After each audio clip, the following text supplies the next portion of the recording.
जय गुरुदेव। भारतवर्ष को आदि से ऋषियों मुनियों महापुरुषों की भूमि कहा जाता है। आदि से कई पराक्रमी राजा महाराजा विद्वान व जन साधारण सब इन महापुरुषों की शरण में जाते आए हैं और यह क्रम आज भी यथावत है। कई राजा महाराजा व सर्व संपन्न लोगों ने अपने सब वैभवों को त्याग कर इन ऋषियों मुनियों संतों की शरण में जाकर परम लाभ की परम तत्व की प्राप्ति की है। इतिहास इस बात का साक्षी है। तनिक विचार करें कि ये ऋषि मुनि संत महापुरुष भी हम सबके समान ही शरीरधारी हैं। कहते हैं देखते हैं कि भौतिक वैभव भी इनके पास कुछ नहीं रहता। अक्सर रहते भी निर्जन स्थानों पर हैं तथा होते भी मितभाषी हैं। फिर भी आखिर इनके पास ऐसा क्या है जो सर्वोच्च पद तथा समस्त ऐश्वर्य व वैभव प्राप्त लोग भी इनकी शरण में जाते हैं। यह बात विचारणीय है।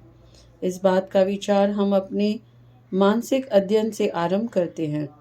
आज के भौतिक युग में भौतिक सुख सुविधा की हर वस्तु की प्रचुरता होते हुए भी हर मानव दुखी है।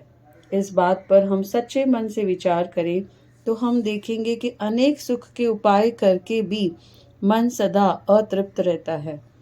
वह नित्य नाना उपाय करके सुखी होने का यत्न करता है, किंतु वह कभी अखंड सुखी नहीं होता। उसकी तृप्ति होती नहीं, उनकी दौड़ थमती नहीं। सर्व सुख साधन होने पर भी एक अजीब अभाव की पूर्ति का जीव निरंतर यत्न करता है, परंतु वस्तुत उस अभाव को जान नहीं पाता, समझ नहीं पाता कि आखिर उसे यह अभाव किस वस्तु का है। सत्पुरुष कहते हैं वह परोक्ष वस्तु अपने आप की प्राप्ति है, जिसे प्राप्त करने पर जीव अखंड सुखी हो जाता है। उसकी जन्म जन्म की दौड़ शांत हो जाती है और अपने आप की अर्थात स्व की प्राप्ति अपने आप की जानकारी से होती है। स्व स्वरूप की जानकारी से होती है, आत्म स्वरूप की जानकारी से होती है। आत्म स्वरूप की जानकारी अर्थात आत्म साक्षात्कार अर्थात अपने आप का आप दर्शन।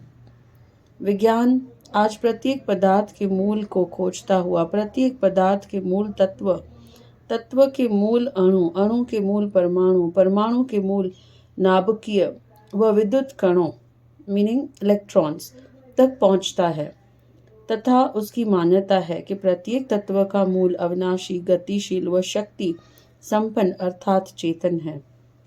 वैज्ञानिकों ने प्रत्येक जड़ पदार्थ के मूल तत्व व उसकी चेतना का तो पता लगा लिया, किंतु स्वयं के मूल व स्वयं की चेतनता को छोड़ दिया, उसका पता नहीं लगाया। जब प्रत्येक जड़ पदार्थ का मूल अविनाशी और गतिशील व शक्ति संपन्न है, तो क्या स्वयं के चेतन का मूल अविनाशी व शक्ति स्त्रोत्र नहीं होगा? क्या यह पूरा विज्ञान केवल जड़ विज्ञान नहीं है, जो स्वयं की चेतनता को छोड़कर केवल पंच भौतिक तत्व के अध्ययन में रत है, जो प्रत्येक पदार्थ के मूल का तो ज्ञान रखता है, किंतु स्वयं के मूल का, जिसके सहारे सबका ज्ञान प्राप्त करता है, उसे ज्ञान। बस यही कारण है संतों की शरण में जाने का। संतों ने स्वयं के मूल परमात्मा को जाना है। संतों ने स्वयं के मूल आत्मा को जाना है, जो अविनाशी, शाश्वत, चेतन व आनंद स्वरूप है।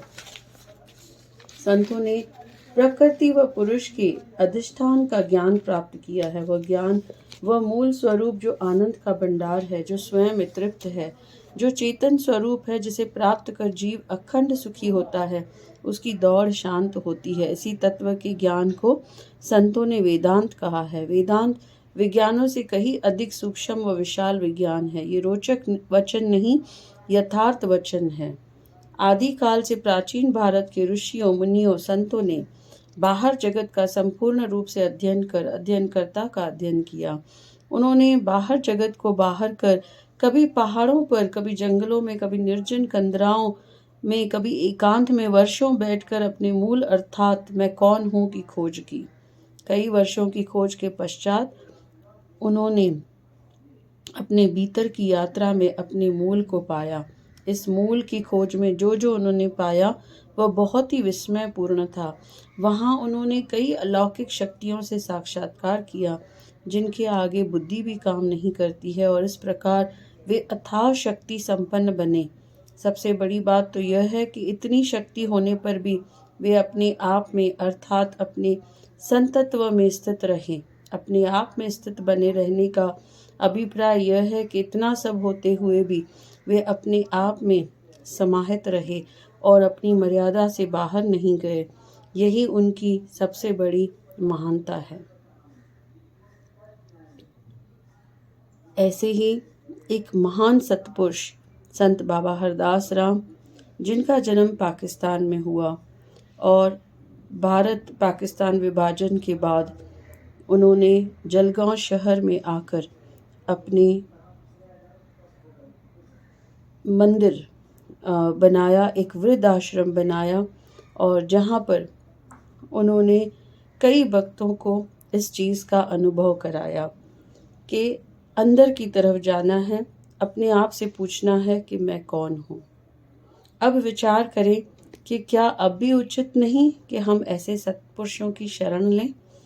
आज हमें सुखी होने के लिए, दुखों को हमेशा के लिए मिटाने, शांति प्राप्त करने, सदा निर्भय होने, सदा आनंदित रहने, मृत्यु रूपी अज्ञात में अपने अस्तित्व को गुम होने से बचाने तथा सर्वदा अमर तत्व के लिए हमें अनंत जन्मों से चली आ रही ब्रह्म जगत के प्रति हमारी दौड़ को रोकना होगा।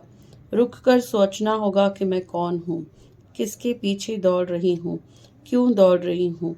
अपने को कुछ वक्त के लिए इन विचारों के अधीन करना होगा। फिर इन प्रश्नों को इन महापुरुषों से विनय व मर्यादा पूर्वक हल करना होगा।